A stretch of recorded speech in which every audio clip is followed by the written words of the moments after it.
Oh, okay. All right. Well, hello everybody.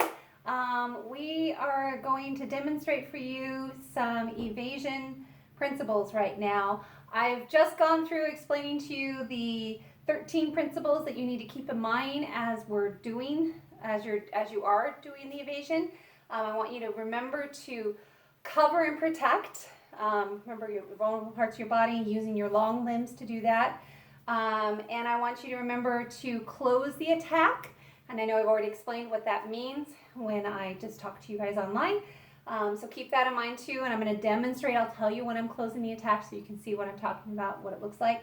And then how to escape holding attacks. We're going to keep in mind our MREs, our not meals ready to eat. We're talking about our minimize the risk of injury. And you'll do that at times you will do that by actually holding the limb at times, or grabbing hold of the limb you have, or grabbing hold of your hair, just depending on the hold that you're getting out of, and identifying what the risk is of injury that could occur. And then release the hold by finding that weak point in the hold and going through that weak point. And then evade to reduce risk. We're trying to learn how to teach our bodies to not freeze, but to actually evade and get away from the attack, so that we don't just sit there and let the person attack us. I've seen that happen over the years with staff. One of the worst incidences happened about a year ago. A lady was being attacked by somebody in a wheelchair. He leaped out of his wheelchair with his arms and he grabbed her around the neck to choke her, and she just stood there frozen as he was choking her. And so she didn't have PROACT training, and I really think maybe she had, she would have done what we're going to teach you today about how to get out of a chokehold. But it's very important to evade and to use your crisis communication skills the entire time. So to get started, we're going to do our warm-up exercises that we did last week. And I want to say a special thank you to my wonderful husband, Paul, who you guys all met last week and then also on Monday, because I had you watch that video again. So he's going to be my resident. He's going to be my client, whatever term you use, we use resident in our place. And he's going to demonstrate how to do those things, and then I will demonstrate how to get out of the holds and other things. So we're going to do our warm-up exercise. Okay, so to do that, we're going to start with our ready stance. So just make sure your feet are shoulder width apart, your hands are loose, your knees are loose, they're not locked into place, because otherwise, if they were, you might fall if somebody came by and pushed you. So you want to be loosey-goosey in that way. All right, we'll start with some breathing exercises, and you'll find out later on we're going to use the arms going up like this to get out of one of our holds. So let's do it 3 times. Ready? 1, 2, 3. Breathe in from your nose and out through your mouth. And again. And out. Going one more time. And out. Good. All right. Now let's do some shoulder shrugs, and we will definitely use shoulder shrugs in our evasion principles that we're going to learn. So put your shoulders up to your ears and roll them back. Let's do that 2 more times. Good. Get all the kinks out. All right, now go forward with those shoulder shrugs. And one more time. All right, now let's do our head turns, because you will find that at times that's what you're going to do. You're going to turn your head and be looking where you're going. So I'm going to look to my right, probably to your left, and roll down, look up, and forward. Do one more time. Down. And forward. And now let's reverse it so you can get undizzy. And forward. And one more time. And forward. I don't know why that makes me dizzy. My equilibrium goes off. Okay, talking about equilibrium, let's see how we are with our balance. So we're going to go up onto the balls of our feet. We're going to try not to have our height really change anything. So you're just bending your knees and going up and kind of balancing, just seeing what kind of balance you have. You're assessing yourself right now. What kind of balance do I have? If you don't have good balance, keep that in mind. It might be hard for you to do some of these moves a little bit more difficult. Okay, so let's balance on one foot. I'm going to balance on my left foot first. So ready, and balance up. Paul's going to do it too. You don't need to bring your leg way up, just put it up and go to the other side. And there we go. All right, just checking your balance. It's all good. All right, so now we're going to do torso turns. When you do a torso turn, it's important to keep your head looking forward because you don't want to turn your head with your body because you got to keep your eye on the attack that's happening. So I'm just going to turn my shoulders and keep my hips forward and my head forward. And I'm going to turn the other way. So it's Paul. Good job, Paul. I can see in the camera that you're doing it right. All right, now let's do your crouch with your hands up in your protective stance. Remember, you're going to cover and protect. The attack is coming from up above. You're going to bring the hands up, but you're not going to put them in front of your face so you can't see. You're going to make sure you can see around your hands. Bring them down low if someone's trying to kick you, all that kind of stuff. So good. So we're in a crouch. Now let's do some side steps. And trust me, you will use side steps in these.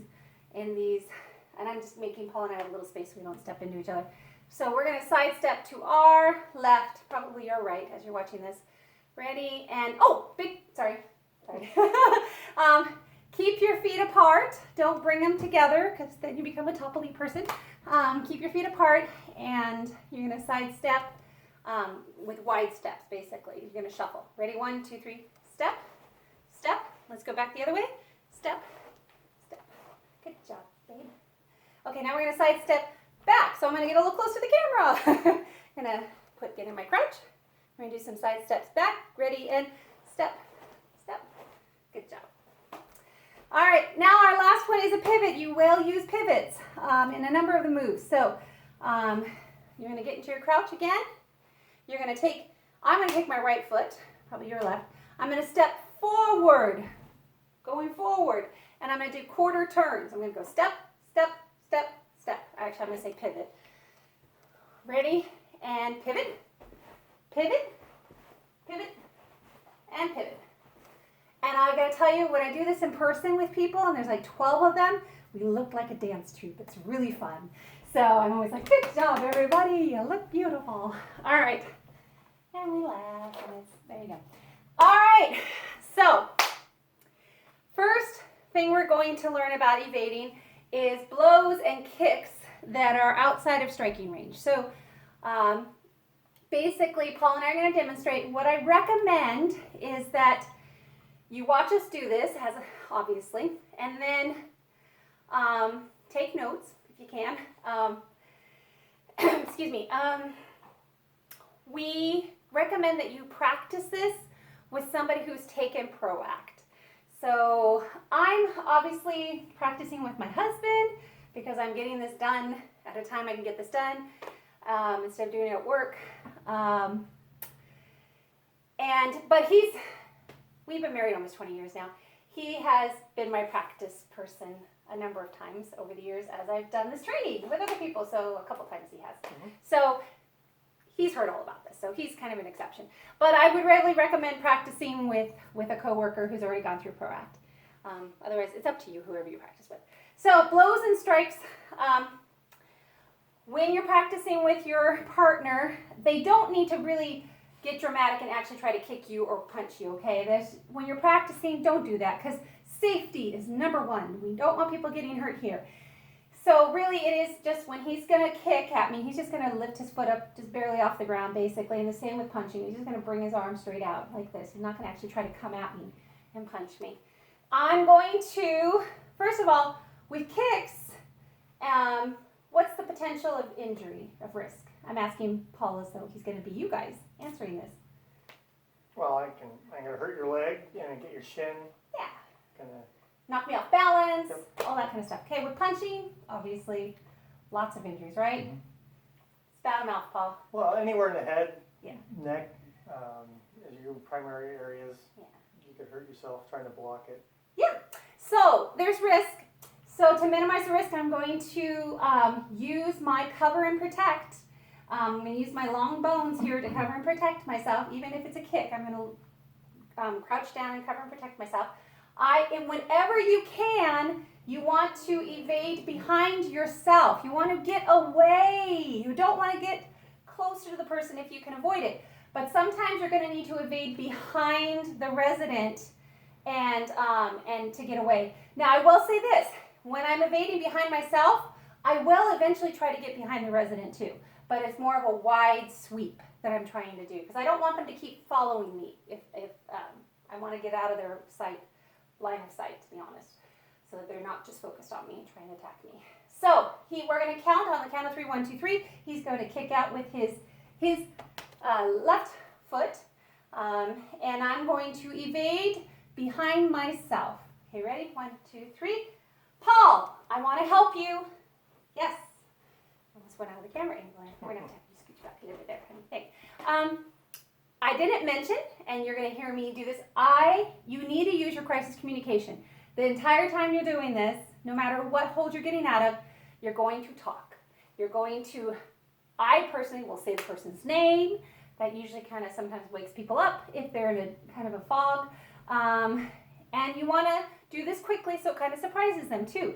And you want to keep to the rule of 5. You want to keep what you're saying to 5 syllables if you can, so they hear you. So it cuts through the fog of the emotion and all the adrenaline that's happening. Because remember, the blood has rushed from their frontal cortex where all the executive functioning decision making happens, and they are in fight or flight mode right now too. They're suffering. So you want to try to cut through that with brief, succinct, clear instructions.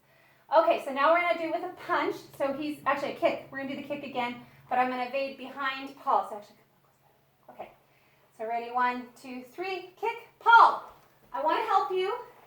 I don't want you to get hurt. I don't want to get hurt either. Okay.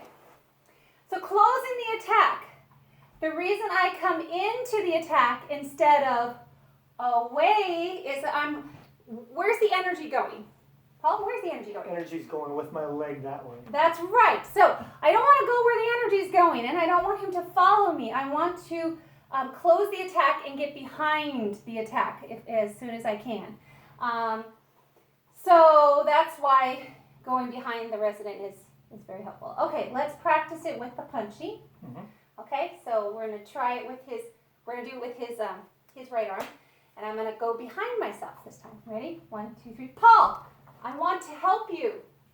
Good. I say that a lot. I don't know. That's kind of my thing. All right. Now he's going to demonstrate. I'm going to demonstrate going behind him and closing the attack. Okay, ready? 1, 2, 3. Paul, it's going to be okay. How about we go get some cookies? All right? All right. You like that idea? All right. Cookies sound good. So now I'm going to do it one more time, and I'm going to let him make contact this time, and I want you to, I'm going to have him do it with his hand so you can see better. I want you to really pay attention to what you see my arms doing, okay? When I'm going to close the attack, and I'm going to evade behind him. Okay, ready? 1, 2, 3. Paul, it's going to be okay. We're going to be okay. So, did you notice that I did not push? You know, put your arms out against me. I did not push him away like that. I mean, that's going to be, that's your instinct, right? That's instinct, is to push the offending attacker away. When you're on the street and someone's attacking you or wherever you are, and they're not a resident, they're not somebody you're taking care of and you're serving, push away. Push them away. I personally don't think there's anything wrong with that. Now, if you're a very non-violent person, then use the proactive principles all the time. But I would push the person away and get away as fast as I could. But with an individual we're serving, I'm going to try to not add force as much as I possibly can. There are times where you're going to have to hold the offending limb, times where we're going to use leverage, and there's force behind those things, but I'm not doing it to hurt the other person or basically give back to them what they're giving to me. I'm not trying to do the same thing to them that they're trying to do to me. Very, very, very important principle, right? Yep. Yes. Okay. So that's kicks and strikes that are basically outside of range. Those are obviously the more simpler things to get away from. Okay. Now we're going to do surprise attacks and trapped. So trapped and inside a striking range. So we're going to do that by coming up to my little cupboard here. I hope you guys can see me really good still. It looks like you can. So I'm hoping. This is for those times when you are like maybe in the med room, or you're up on a board writing something, or maybe you're in the kitchen at a counter. There's a lot of times when we're against a space and somebody might come up behind you and surprise you and try to start hitting or kicking you. We are going to practice holds later, but right now this is just hitting and kicking. So the thing you're going to do is you're going to use your pivots, you're going to cover and protect, you're going to use your crisis communication, and you're going to close the attack. So you're not going to go the direction of where the energy is, you're going to go against it basically, and close the attack and get behind the energy is what you're going to do. So I'm going to pretend I'm at a board writing. Paul is going to punch with this arm. The other thing is when you're practicing this with your coworker, I do recommend that you step up close so they can feel the presence of what it feels like to have somebody close to them when you're practicing this.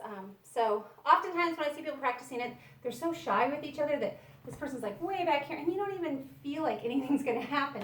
So I do recommend, and so is Purak, that you get a little closer. Hi, honey. So he's going to get a little closer. He's going to start to slowly punch, and I'm going to show you how to evade. I'm going to show you first, and then I'll break it down. Okay, ready? 1, 2, 3, punch. Paul, I want to help you. I'm here for you. All right, dude. All right. So let's break that down, okay? So I'm here at the board. He punches. I'm going to cover and protect. Obviously, he's going for my face. I'm going to cover and protect here. I didn't push back. I'm going to pivot, and I'm actually kind of tucking too, by the way. I'm tucking my shoulder up. I'm going to pivot, and then I'm going to step back and shuffle and evade away. So now, if there was like no room anywhere and I had to get behind him, then let's show that again. He's going to punch. I'm going to cover and protect. I'm going to pivot. And I'm closing the attack. I'm going behind him. So that, and Paul, what's that like as the attacker? Well, you're losing the advantage. Yeah, you are, right? Because going behind the attack is not what you expect. It goes against the direction that they're wanting to kick and attack you. So we're going to demonstrate that one more time, and then we'll do it with the kicks. Okay? So you can watch it one more time. Okay, boom, boom, boom. Ready? 1, 2, 3, punch. Paul, it's going to be okay. I promise. Let's go get that banana split. Let's do it. Okay. All right, here we go. So now we're going to do it with the kick. So he's going to kick with his foot, his right, his left, whatever, Okay. left leg. He's going to kick, and we're going to do the same thing. And I'm going to cover and protect, and then I'm going to minimize and evade. All right. Okay. 1, 2, 3. Oh, Paul, I see you there. Do you need my attention? Yes, you do. He always needs my attention. Always, always. Can't get enough of it. Okay, so same principles apply. You're going to cover and protect. You're going to minimize the risk by doing that. You're going to minimize the risk by getting out. That's not making a lot of sense. Well, and evade. You want to get outside that leg. Yes, you want to get outside the leg. If I can keep you inside, I have all the leverage. Yeah, so what he just said was a good add-on. I didn't ask him to say that, so that was good. Yeah, if you stay inside where the person's kicking, then he's going to get you trapped. Okay, so that is trapped and surprises. Keep in mind that closing the attack does not mean you push.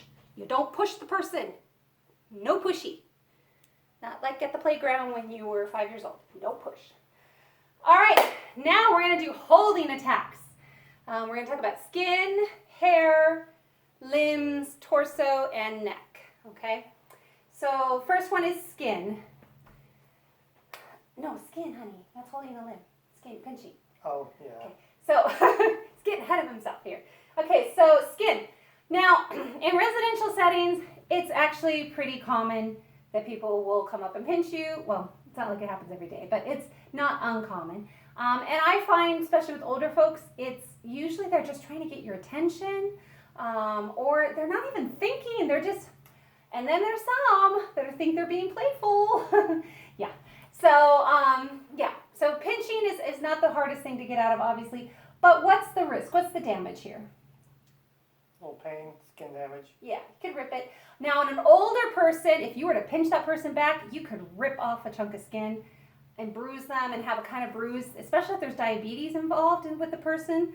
You can cause damage by pinching somebody. So you would never pinch somebody back. That would be a nightmare if the staff did that. So, okay, so he's going to pinch. Actually, let's do this arm. He's going to pinch my arm. The weak point, you need to recognize where the weak point is. For the release part of this, you recognize the weak point, which is between his thumb and his finger. And I might put my hand on my hand, probably not, because it doesn't really need that much strength at all. And I'm going to just step into the leverage just a little bit, which will break his hold just a little bit. I'm going to roll and evade. Okay, I'm going to roll my arm and evade. Okay, so if he comes up to me, I'm doing something, he grabs me, he's like, oh, Paul, hi, what's up? You need something? Let's go do it. Yeah. Okay, so just minimize, release, and evade.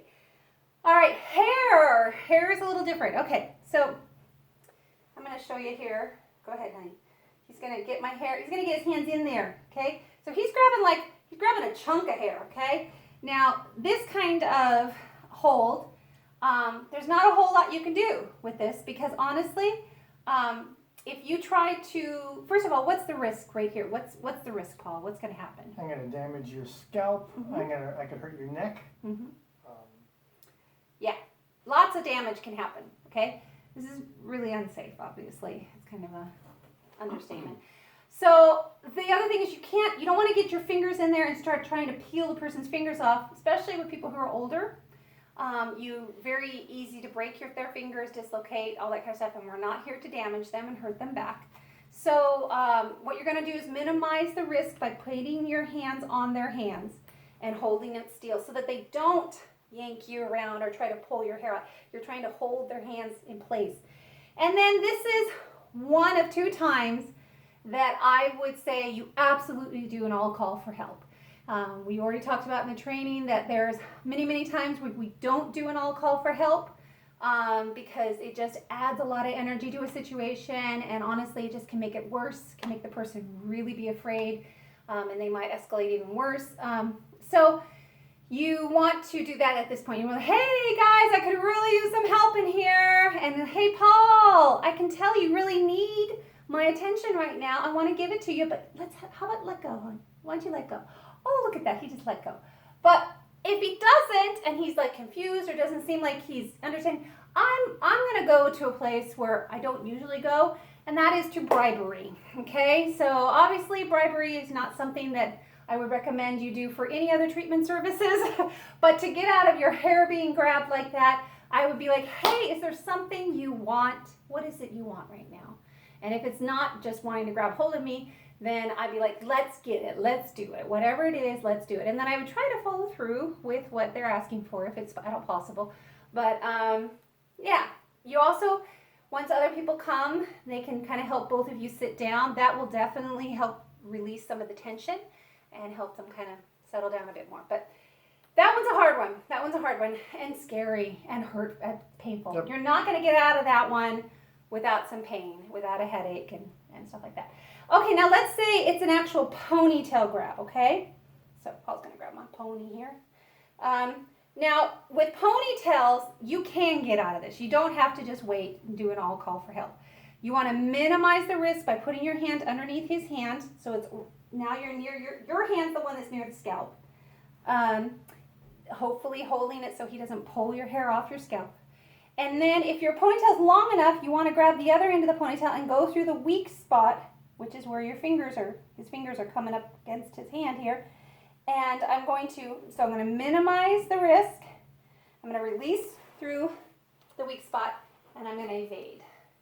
Now, obviously, if I have a little tiny pony and I don't have anything to grab hold of, you can slip through, but he's going to come away with a handful of hair probably. So if you can pull through the weak spot, release through the weak space in his hands, then that's what you want to do. So that's really important. Okay, let's talk about limbs. Let's talk about arms. So Paul and I talked about this when we were practicing ahead of time. We're going to show you 4 ways of being grabbed by the arms. There's a lot more than that, but you can kind of extrapolate from what we're going to show you what the other ways. And when you practice with your coworker, you can kind of talk about the principles that we're going to demonstrate. Like, how would you use the principle of leverage to get out of the hold if you grab the arm this way? You know, so you guys can practice different ways arms get grabbed and how do you apply leverage and then release out of the hold and then evade. So remember, going for the opening or the weak point when you're trying to find the release.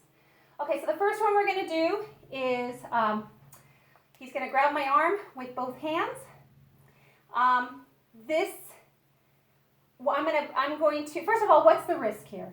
I forget to do that. The risk. Well, arm, wrist, skin, Right. Wrist. Right. He can sprain, break. Yep. He can pull me places. He can, I mean, there's I just can control you if you don't handle it right. Right, he can. So, yeah. So we want to get out of this as fast as we can, really. So I'm going to minimize the risk, but I'm going to reach through the arms here. If he's grabbing, if my arm's down and he's come and grab me like this, there is space for me to do this. So I'm going to reach in here and grab my hand because I'm going to use this as leverage, okay? This long arm is actually stronger, and if I hold my hand and I pull up with my hand, then I'm going to have more strength. I'm going to step in just a little bit. I mean, like one small step. There's a quote there, but we're not going to finish because it does not match. But I'm one small step in. What happens when I do that, Paul? I'm totally I'm losing leverage. I'm losing also my hold on you. I don't have as much strength. Yeah, strength. If I can keep you out. Yeah. But in like this, I'll lose it. And it's surprising, right? Yep. It's surprising. So I'm going to step in, and then I'm going to go through his weak point, which is where his fingers. Now, obviously, he's got his hands kind of wrapped, so the weak points are in almost like 2 different places here. But I'm still going to go up like this because I'm going to use this hand for strength to pull up. Now, the risk here is I could punch him, obviously. So that's why when I go up, I'm going to step back. Okay, so I'm going to try to get out of the range of punching him. I don't want to hurt him. He's my resident. I've been working with him for years. I want him to recover. I don't want him to suffer. So I'm not going to try to hurt him. So when he grabs me, I'm going to reach in, I'm going to step in, I'm going to pull up, and I'm going to release. Now, obviously, there is some risk to the resident. I could hurt his thumbs. He could hurt his fingers. It makes me sad. I don't want to hurt him. I really don't. But I do want to get out of that hold. So, yeah, it's very important. So we're going to show you that again. And we're going to do it, more of a step. Okay, so I'm going to stand here ready. 1, 2, 3. Minimize, release, and evade. Okay? Yep. All right. So that's one type of arm hold that we're going to show you. The next one is both arms. Yes. Okay, so this one, same thing. We're going to step in, and same thing. He's broken his leverage now. And instead of going up with that, his weak point is on the inside here of his hands. See right here, his thumbs, right there. I'm going to actually, to create leverage, I'm going to turn, I'm going to twist my hands through the weak points, and I'm going to evade. I'm going to go back and get away from him. Okay, so actually, let's have you ready. 1, 2, 3, step, minimize, release, and evade. That one's very hard to grab hold of, isn't it? It is. It's very hard. That one actually is very effective. Yeah. Effective. Hopefully that's the only way you ever get grabbed. Yeah. If you ever get grabbed, which hopefully you never get grabbed. Yeah. Okay. All right. And then let's do from behind. No, actually, no, we're going to do forward, right? Yep. Okay, we're going to do forward. So let's say somebody comes up and they grab you around the shoulders. I'm not quite sure why they would do this. I honestly think they might do this to get your attention more than anything else. Or maybe they're trying to pull you in.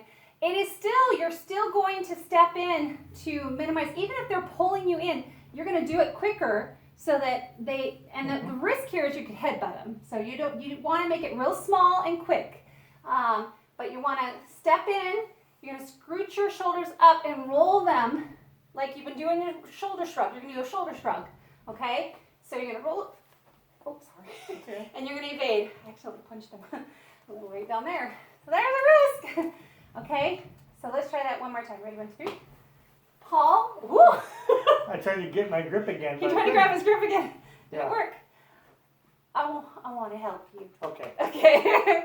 All right. Now obviously you're not going to go back in and pet the person on the chest. That's not appropriate. All right. So let's say that they grab you from behind, or we're going to do the arms down low. Okay. So let's say now Paul and I, when we were practicing this earlier, we're like, this one's kind of realistic. Somebody could do this, wanting to Yeah. pull your arm up Yep. or put your arms together, something like this. So the principles are the same. There's still the weak point between his thumb and his finger when he grabs me. Even if he's got big hands, there's still going to be, that's going to be the weak point. I'm still going to step back, even if he's pulling me back. I might bump into his chest or her chest, but you're going to try not to, obviously. And if they're trying to pull you back, obviously you're going back is going to be on your own energy. Is going to be kind of a surprise to them. And then I'm going to do the twist again. I'm twisting in from, and I'm actually shrugging my shoulders up to pull out of the hold and turn around and evade. So we're gonna do a little quicker. Okay, step and evade. I didn't step back too much that time, but we're gonna try it one more time. Oh, wait. Ready? 1, 2, 3. Step and evade. Yeah. Anytime you can prevent me from getting a good hold.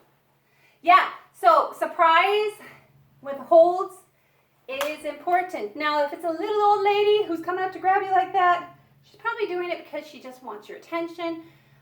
Don't be aggressive with it by any means. I'm not going to be, I'm going to be a bit more softer with my approach with some of my older ladies. I don't know, I've had a couple older ladies, though, that were tall, big, and stronger, and they were in their mid-60s. They could have hurt me if they wanted to. So it just depends on the person. All right, so that's limbs. Okay, torsos. This is Paul's favorite. Yep. Yeah. So torso hold. So we got under the arms. Yeah. Oh, I need too far. Okay, under the arms. So this one, you're going to use the leverage of your long bones in your arm and the long bones of your whole side here, of your hip, not your hip bone, but your leg bone and stuff, your whole side. So I'm going to choose which arm I'm going to use to go down. Obviously, I'm not thinking, oh, which arm am I going to use? I'm going to do my dominant, which for me will be my right arm. At least that's what I would do. Unless I had something I was holding in my right arm that I couldn't let go of, then I would use my left. And I'm going to show you with both arms. With this one,